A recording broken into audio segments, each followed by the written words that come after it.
Hi everyone, in this video from Count Backwards from 10, we're going to take a look at our ICU ventilator mode, namely assist control. As always, if you like my videos, please hit the like button, share, and subscribe below. So let's get started.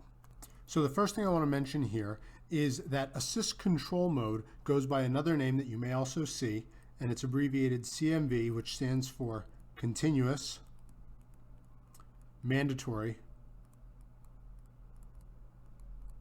Ventilation. Now you can see here, and this is going to be the same model we use for all of our videos about our ICU ventilator modes. We're going to have our ventilator here on the left. We're going to have our person over here on the right with his lungs drawn. And we're going to just talk about how the mode works and what we are able to program in, and then what the machine is going to then get as a result of what we program. Now these videos are going to be quick, and we're going to do one for each of the different modes. So, as I mentioned, this is AC mode, or also called CMV mode. And I'll explain kind of what it means and what it does in a second after we talk about what we dial in.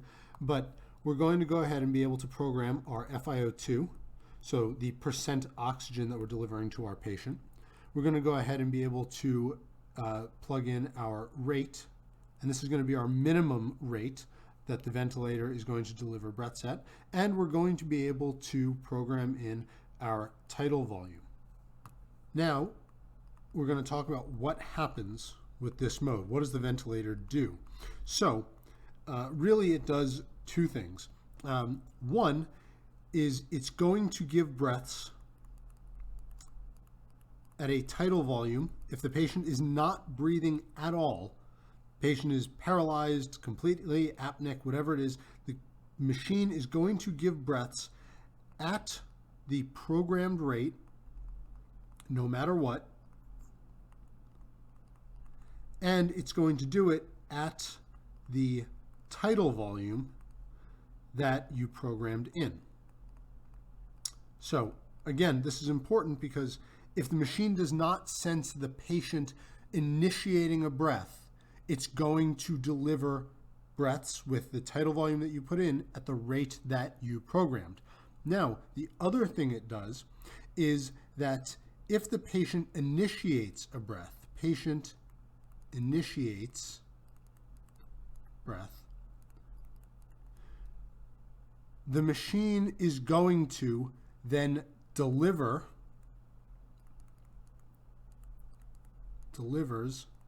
the tidal volume programmed. So what this means is that if my rate is programmed to be, let's say, 12, but the patient is awake and they're breathing at a rate of 30, it means that every breath that the patient initiates, every breath initiated, the machine is going to go ahead and give the tidal volume that you programmed. Now, understanding this is important, and it's why just leaving patients sometimes on assist control mode is not always the best thing, because if you have a patient that you want to make sure they're not hyperventilating, they're not taking in too much tidal volume, blowing off too much CO2, becoming alkalotic as a result, or for whatever reason in, say, ARDS, you want to make sure that they are breathing at a controlled rate and not taking, say, 30 breaths a minute and then inflating their lungs with the tidal volume that you've delivered every time, this can be an issue, especially with lightly sedated patients that are, for whatever reason, overbreathing our ventilator. So a good example of this, say, would be your acidotic patient, DKA, infection, whatever they are in the ICU. And even though you've plugged in a rate of 12, they're getting 30 breaths a minute because they're initiating breaths 30 times a minute, and the machine is going ahead and giving them that full tidal volume with every initiated breath. On the other hand, like we said, if they are completely apneic, they're paralyzed, they're completely sedated, the machine will always at least give them their minimum rate at whatever tidal volume programmed. Now, when you use assist control mode or CMV mode, what we're going to go ahead and get out is a pressure. So to kind of put this in more understandable terms, if we remember, let me use a different color here for a second, compliance is equal to a delta V, or a change in volume, over delta P. Now, a lot of people don't like equations, so I'm going to talk about this in a more kind of relatable way. The more compliant something is, what it means in relatable terms is the more something is able to stretch in order to accommodate something. So if you were to compare, let's say, the aorta in a young 20-year-old that's healthy to an 80-year-old with atherosclerotic disease of the aorta, every time the heart pumps and pushes blood into that aorta, the more compliant one in the younger patient is going to be able to stretch with that volume load coming in. And as a result, because the area increases, your pressure doesn't get as high.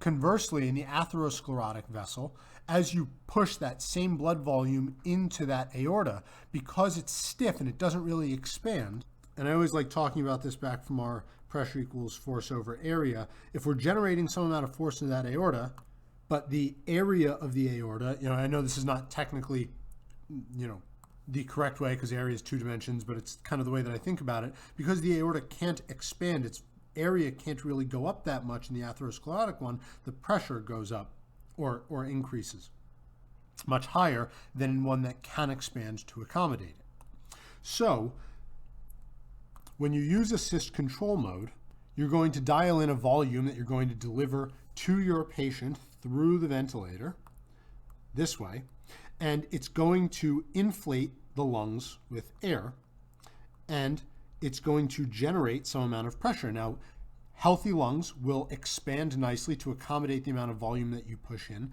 and as a result, you will get lower airway pressures, maybe 15, 20, depending on the person, the size, it can be variable. But when we start getting to certain pathologies, things like, say, fibrosis, where the lungs are stiff and they don't really expand very well, or obesity, where there's a lot of chest wall and chest mass on top of the lungs that really prevents them from expanding, and some other more restrictive lung diseases, your airway pressures are going to go up with that same tidal volume because they're not compliant. The area of them is not going to expand with the volume that goes in, and as a result, your pressure is going to go up, and you're going to see pressures maybe closer to 30, etc. And we want to kind of keep our pressures below 30.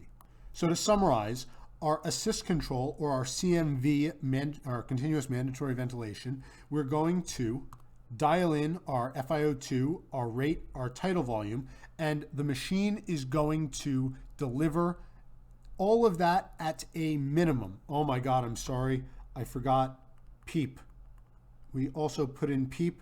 I forgot to mention that at the beginning. I apologize. Don't hold it against me.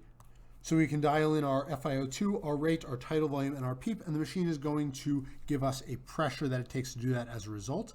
And it's going to give the minimum number of breaths at the tidal volume that you program.